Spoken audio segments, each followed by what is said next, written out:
में जो कि हिमालय में है, जिस हिमालय का पानी लगभग 2 करोड़ लोग पीते हैं, हाँ 2 बिलियन लोग पीते हैं, जो कि इस पृथ्वी की आबादी का 1/4 है।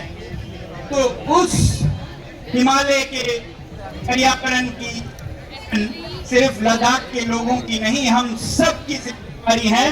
तो इसलिए मैं इस मुद्दे को भी आगे ले जाना चाहता हूं। आप सभी के साथ बैठना पड़ रहा है, मगर खुशी से मजबूर होने का मतलब ये नहीं है कि मैं दुख से बैठ रहा हूं।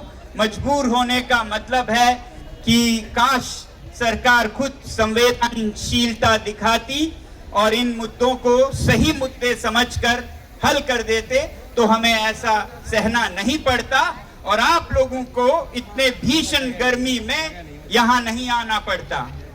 ये गर्मी मैं देख रहा हूँ 41-42 डिग्री है, और जो महसूस होता है रियल फील वो 46 से 48 डिग्री की है, जिसमें कि लोगों का जीवित खड़े रहना मुश्किल है। मगर आप यहाँ 1000 की संख्या में यहाँ पर सुबह से खड़े हैं। आप सभी को सलाम।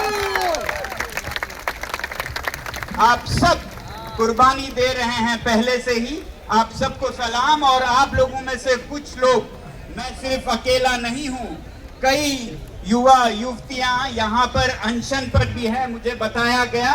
वो जहां भी हैं मेरा सलाम, आप उनको भी सलाम करने जरूर जाइएगा जो यहाँ अनशन पर है। और मैं आपसे भी कहूँगा सभी से कि इसे एक सामुदायिक अनशन बनाएं, जिसमें लंबे समय के लिए ना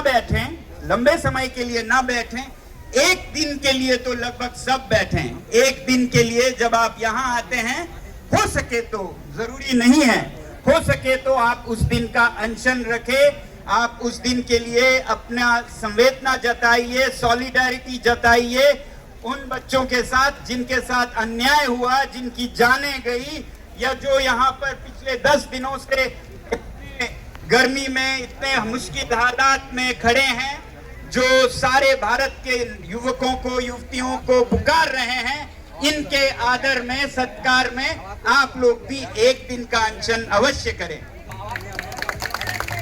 और हो सके तो कुछ, जैसे कुछ यहाँ पर बैठे हैं, आप एक तपस्या कर रहे हैं, एक पूजा कर रहे हैं अपने तन से, मन से, धन से भी करें। जो इन्हें यहाँ जरूरत पड़ता है, खर्चे होते हैं, उसमें आप अनुदान कर सकते हैं। मन से करें, तन से करें, ऐसे एक दिन का अनशन करके इस तरह आप सब समर्थन करें। मैं तो यहाँ रहूंगा जब तक ये 2 मुद्दों पर हल निकले, कि शिक्षा में जवाबदेही ली जाए शिक्षा मंत्री जी से, और लद्दाख में पर्यावरण के और संस्कृति के रखरखाव का जो वादा किया था उसे निभाया जाए। इन मुद्दों पर पूरा देश इकट्ठा होकर शिक्षा और पर्यावरण को हम बहुत ही महत्वपूर्ण मुद्दे समझें। अब मैं कुछ बातें, कुछ संदेश देना